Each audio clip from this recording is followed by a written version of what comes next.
Cincinnati's mayor has just extended the curfew for one more night.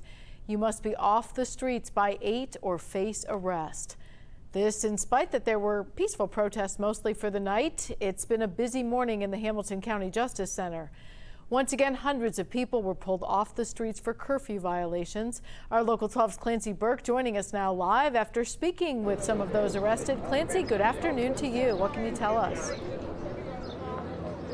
Hey Liz, there are a lot of people here showing their support for those who have been arrested. Already we have seen hundreds of people come out of the Justice Center. They've been released. We're not sure how many people are still inside, but when they get out, as you can see, they have a lot waiting for them. We've got water, we have food, we have medical supplies. They are here to help anyone who might need it. And I can tell you there were a lot of people who showed up for court today. So many people that officials had to devise a new system in which people were placed into two groups.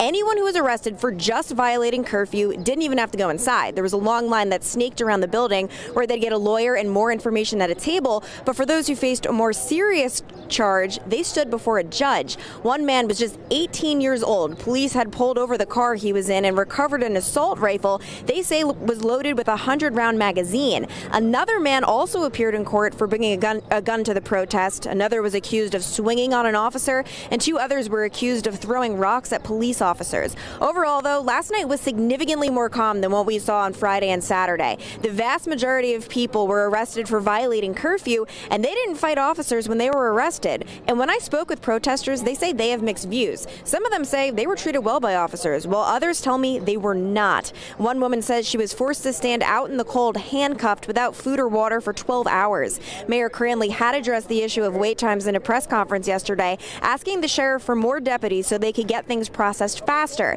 This morning, I've spoken to probably 15 or 20 protesters, and many of them say they're doing this for those who don't have a voice.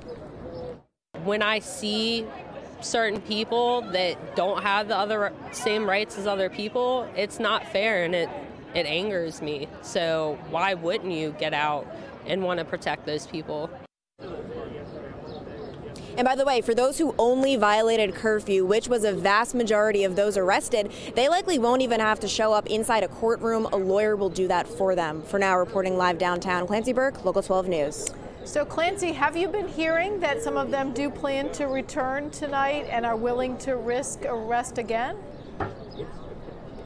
Yes, I mean, they say I haven't asked about the arrest part, but they say they are willing to and they want to keep protesting. They say they don't want this conversation to end, and that is one of their biggest fears, though we're just going to go back to normal. They say they don't want this conversation to end, and they plan on continuing this.